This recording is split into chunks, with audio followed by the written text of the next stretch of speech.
जय गुरु जी संगत जी। गुरु जी सत्संग अमृत वेले में आपका वेलकम गुरु जी के प्यारे से चैनल में। और संगत जी, आज का जो प्रश्न उत्तर है, आंटी के सवाल हैं, सवालों के जवाब हैं। और आंटी इतनी दुखी है, क्या आंटी के साथ हुआ, और आपको आंटी खुद बताएगी अपने जो आंटी के साथ समस्या है उसका थोड़ा सा हम उत्तर देने की कोशिश करेंगे गुरु जी की कृपा से।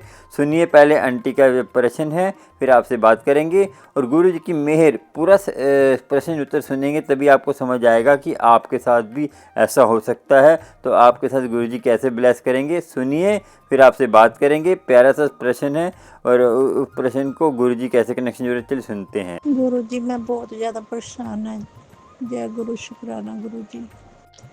मैं इतनी परेशान हूँ, मैं क्या करूँ, कुछ समझ में नहीं आ रहा। मेरा पति भी मेरे कहने में नहीं है, और वो पता नहीं कैसा बर्ताव करता है। मेरे को कुछ समझ नहीं आती, पागलों की तरह हरकतें करता है बहुत ज़्यादा। जैसे कि ना तो घर पे मेरी सुनता है, ना बच्चों की सुनता है, किसी की नहीं सुनता। वो अपनी मर्जी खुद करता है, अपनी मर्जी से ही चलता है घर उसका। तो हम परेशान हैं। लड़के की शादी रखी हुई है, लड़के ने पसंद की हुई थी, पर उसके सगन भी पाया है। चलो भाई, सगन पाने के बाद अब वो जुबान से भी मुकर रहा है मेरा पति। तो अब करें तो क्या करें, ना तो बच्चे कुछ कर सकते हैं, ना मैं कुछ कर सकती हूँ। बताओ मैं क्या, कोई है इसका उपाय आपके पास? मैं बहुत परेशान हूँ ना। और लड़की वालों को ना घर बार दिखाया, ना कुछ दिखाया। घर बार भी टूटा फूटा है हमारा। तो पता नहीं शादी भी होगी कि नहीं। उन लड़की वालों ने तो पूरी तैयारी कर रखी है, पर हमने अभी कोई तैयारी नहीं की। वो तो शॉपिंग भी कर रहे हैं, कपड़ा लत्ता सब कुछ खरीद रहे हैं। तो अब हम क्या करें, बताओ गुरु जी, आप इस बताओ। मैं रो रो के मेरा बुरा हाल हो गया, मैं क्या करूँ। मैं गुरु जी, मैं बहुत परेशान हूँ। मेरी विनती सुनो, हाथ जोड़ के विनती आपके आगे। मैं इतनी परेशान कर रखी है इन्होंने, ना तो मेरा कहना मानता है। मैं क्या करूँ। छोटा लड़का भी, वो भी परेशान रहता है। हम तीनों एक पास हैं, एक तरफ हैं, वो अलग एक तरफ है। क्या करें हम गुरु जी। जय शुक्राना गुरु जी, आप ही बताओ मेरे को, कोई समस्या हल बताओ मेरे को। मेरे को भी ना किसी ने बताया कि आप ना जय गुरु शुक्राना गुरु जी का वो करो। तो कह रहे जाप करो, जितना करेंगे उतना ही वो फायदा होगा आपको, और आपके कष्ट कटेंगे, आपकी सुनेंगे ज़रूर। तो उनको फायदा हुआ, तभी आगे से आगे मेरे को पता चला। तो फिर मैंने भी यही अरदास शुरू कर दी। तो आप मेरी तरफ से, मैं कल भी बहुत परेशान थी, मेरे साथ इतना लड़ाई झगड़ा हुआ बहुत ज़्यादा। जिसने भी मेरे को बताया था ना भी, हाँ भी मेरे को बहुत फ़र्क है, तो उसको ना अब भी पता चल जाता है भी, हाँ भी ये तुम्हारे साथ कुछ ना कुछ हुआ है। तो मैं ना बताती नहीं उनको, कहीं आसान से बताती नहीं। मैं कहती हूँ भी ना परेशान होंगे, जो अगर मैं किसी को बताऊँगी तो अपना दर्द, तो वो परेशान हो जाएगा। जिसने मेरे को बताया था, वो पता नहीं कैसे जान जाता है भी, हाँ भी तुम्हारे साथ ज़रूर कुछ हुआ है, वो परेशानी में हो तुम। तो फिर मुझे ना मजबूर करके ना उसको बहुत ज़्यादा मजबूर करता है, फिर पूछता है मेरे से। फिर मैंने बता दिया भी, हाँ भी ऐसी ऐसी बात है। तो इस करके मेरे को ना तब से विश्वास हो गया भी, हाँ उन्होंने जब बताया तो मेरे साथ भी कई अच्छा भी हुआ बहुत ज़्यादा। हाँ, कुछ तो पहले फ़र्क पड़ गया था, फिर दोबारा वैसे ही हो गया। अब बेटे की शादी है, तो मैं कि किसी के घर पे भी नहीं जा सकती, ना किसी को कुछ कह सकती हूँ। मेरे मेरा पति मेरे को इतना परेशान करता है, मैं क्या करूँ। मेरे कोई नहीं सुनता मेरी। अब तो मेरे पास ना बस जैसे कि मैं यही सोच रही हूँ भी मेरे कोई मेरा साथ दे, अरदास करे मेरे साथ। मैं यही कहती हूँ।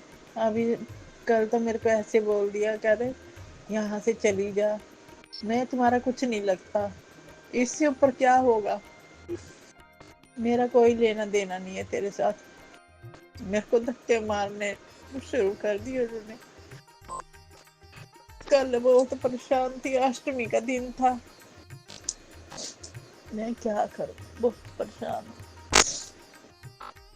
मेरे साथ इतनी हुई ना, बहुत ज्यादा, बहुत बुरी। सभी आप पड़ोस के भी परेशान हो गए भी, इसके साथ इतनी बुरी हो रही। कोई इसके माँ बाप कोई साथ नहीं दे रहा, ना भाई साथ दे रहे। भाई भी क्या करें, वो भी अपने घर की समस्या लेके बैठे हैं, उनकी परेशानी है। तो मैं क्या करूं, मैं उनको भी बता नहीं सकती, अपने माँ बाप को भी। वो भी बहुत परेशान है। मम्मी मेरी बीमार रहती है, तो उनका भी मैं कुछ नहीं कह सकती, उनकी भी हालत खराब रहती है। अब तो ये शादी के कार्ड है, बेटे की छोटी सी शादी कर रहे हैं, उसके कार्ड भी नहीं बांटने जा रहा है गली पड़ोस में किसी के भी। जो मेरी तरफदारी करते हैं ना, भी हाँ भी देख लो कैसे टाइम काट रही है, तो उनको भी बुलाता नहीं है ये। रिश्तेदारों को सबको मना कर दिया। अब बहनों का ज़्यादा, बहन है जो कुछ भी है, तीनों बहनें हैं, जीजा जी के अपने साथ, उन्हीं के साथ रह रहा है, उन्हीं के साथ ही। अब शादी के बाद भी कह रहा है मैं तो वहीं चला जाऊंगा, तू यहाँ से चली जा, यहाँ क्या कर रही है तू बैठी, तेरा खर्चा नहीं मेरे से उठाया जाता, कह रहा है। मैं इतनी परेशान हो गई ना, मैं क्या करूँ। कल मेरे को ऐसा मन में आया ना, मैं कुछ खा के मर जाऊँ, इतनी परेशानी। मैंने तो ये भी कह दिया, तू गला घोट के मार दे, मेरे को निकाल मत यहाँ से, अंदर ही मार मार दो मेरे को। संगत जी, हम भूल जाते हैं कि हम जो है परमात्मा की अंश हैं। जो परमात्मा की अंश हैं तो परमात्मा हमें कैसे भूल सकता है। परमात्मा के हम अंश है तो परमात्मा हमारे हृदय में वास करता है। तो हमारे हृदय में वास करता है तो हमसे दूर कैसे है। परमात्मा हमारे अंग संग ही है। आपको महसूस नहीं होता। जो परमात्मा को पाना चाहते हैं, जो परमात्मा की आवाज़ सुनना चाहते हैं, वो अमृत वेला संभालें नित्य नेम से रोजाना।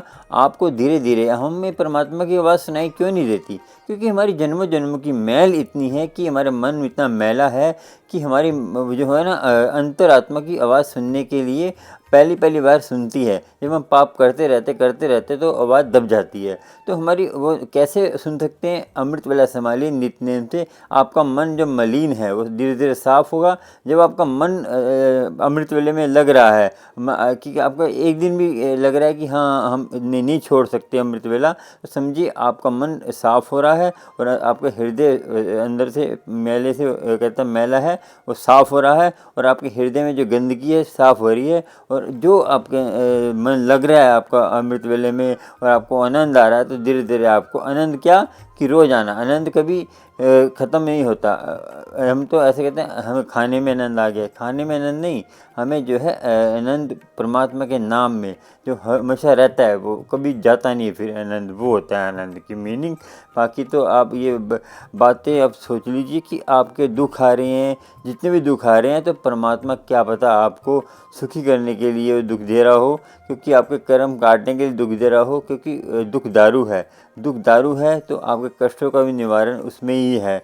ध्यान से सुनिए और अमृत वेला संभालिए नित्य नेम से। हौसला रखिए, सबर संतोष रखेंगे तभी आपको इसकी प्राप्ति होगी। देखिए सबर संतोष में ही आपका जीवन सफल हो सकता है। क्योंकि अग्नि में जितनी हम वस्तुएं डालेंगे उतनी ही हमें और वस्तुएं ज़रूरतें हमारी कभी पूरी नहीं हो सकती। देखिए सबर संतोष से ही सारा प्राप्ति होती है परमात्मा की। और संगत जी आप अपना ध्यान रखें और फ्रॉड संगत से बच के रहें। क्योंकि जो लालच हमें ना फ्रॉड संगत हमारा फ़ायदा उठाती है। जो लालची हम हो जाते तभी फ्रॉड संगत आती है। लालच नहीं करना और गुरु जी से जुड़ना है, एक मंत्र जाप जपना है। किसी के पीछे लगना है कि हाँ अमृत वेला संभालना जरूरी नहीं है। संगत जी उसी टाइम आनंद आता है। 2:15 बजे बैठ जाइए। ज़्यादा कष्ट है तो ज़्यादा 12 बजे रात को बैठिए और सुबह सुबह तक अमृत वेला संभालिए, 2-3 घंटे सो जाइए, फिर वापस चले जाइए। देखिए कुछ पाने के लिए खोना पड़ता है, मेहनत मशक्कत करनी पड़ेगी आपको। गुरु संगत जी और गुरु कृपा होती रहे। संगत जी आपको भी प्रश्न कुछ पूछने हैं या आपको सत्संग शेयर करना है, मेरे नंबर पर सत्संग शेयर कर सकते हैं। गुरु जी की कृपा आपको होती रहेगी। और आप चाहते हैं मैं लाइव आऊँ, जल्द आऊँगा लाइव। और आप जो मेरा सब्सक्राइब बटन के साथ ज्वाइन बटन है उसमें जुड़ जाइए। गुरु कृपा होगी, गुरु जी की मेहर होगी और गुरु आपको अंग संग ही मिलेगा। गुरु के आपको ढूंढने की जरूरत नहीं है, गुरु आप अपने पास ही आएगा। आपके पास जिस रूप में आप गुरु को मानते हैं उसी रूप में आपके पास आएगा। गुरु राम के रूप में मानते हैं, सीता के रूप में मानते हैं, राधा के रूप में मानते हैं, भोलेनाथ के रूप में मानते हैं, उसी रूप में आपके सामने प्रकट हो जाएंगे। अमृत वेला संभालें, नित्यनेम से गुरु कृपा करता रहेगा और मेहर होगी। देखिए हमें जो है ना इधर उधर भटकने की ज़रूरत है नहीं है, क्योंकि हम इधर उधर भटकेंगे वो आपको 100 बातें बताएंगी, 100 बातें आपको भ्रमित करेंगी तो आपका मन जो है टूट जाएगा। मन टूटेगा तो आपको श्रद्धा गुरु से टूटेगी, तो श्रद्धा गुरु से तोड़नी नहीं है। आपकी आँखों में देखिए अपने कि हमारा मन मलिन क्यों है, हम रोज़ हम क्या कर रहे हैं उसको लिखिए। हम रोज़ कौन सी गलती कर रहे हैं वो गलती लिखेंगे तो आपको पता चलेगा हाँ ये गलती है, उसको मत करिए। बार बार कोशिश तो कर सकते हैं ना, आप मांस खाते हैं, ड्रिंक करते हैं, नशा करते हैं कोई, तो कोशिश करिए रोज़ हाँ मैं छोड़ सकता हूँ। गुरु आप ही छुड़ा सकते हो। तो धीरे धीरे वो जो मांस मुद्रा जो खाता है उस पर आप क्रोध मत करिए, उस पर आप घृणा मत करिए, क्योंकि कभी कभी क्या पता वो भी धीरे धीरे छोड़ दे मांस मुद्रा और गुरु से कनेक्शन जोड़ दे। इसलिए किसी को घृणा करने की ज़रूरत नहीं है। और गुरु कृपा, और जो छोड़ना चाहता ठीक है धीरे धीरे छोड़ देगा। गुरु से जुड़ रहे हैं ना वो, अमृत वेला संभालेंगे। पहले अमृत वेला संभालिए, अपने आप ही आपकी ये चीज़ें गलत आदतें छूटती जाएंगी। एकदम नहीं छूटेंगी, टाइम लगेगा। धीरे धीरे कोशिश करिए। मन जो है हमारा चंचल है, मन को अपने कंट्रोल में रखिए, मन को भटकने में छोड़िए। मन भटकेगा, गलत जगह जाएगा, गुरु कृपा नहीं होगी। और चैनल से आपको कुछ भी वीडियो आपको अच्छा लगता है, सत्संग अच्छा लगता है, प्रश्न उत्तर अच्छे लगते हैं, संगत के सवाल अच्छे लगते हैं, गुरु जी का मैसेज अच्छा लगता है, शॉर्ट वीडियो अच्छी लगती है, तो चैनल को सब्सक्राइब, लाइक, शेयर करिए। बेल आइकन पे जाके ऑल पर प्रेस करिए। प्यारे प्यारे सत्संग मिलते रहेंगे। और आपके कोई प्रश्न होते हैं, उत्तर होते हैं, मुझसे कॉन्टैक्ट कर सकते हैं मेरे नंबर पर। गुरु कृपा करेगा, गुरु जी की मेहर होगी। अपने आप का ध्यान रखिए। और मैंने आपको बता दिया दुख कैसे दूर होगा, अमृत वेला संभालने से। अमृत वेला ही सारे दुखों का निवारण है। आगे मर्जी, चलते हैं, अगले वीडियो में मिलेंगे, अगले सत्संग में मिलेंगे। जय गुरु।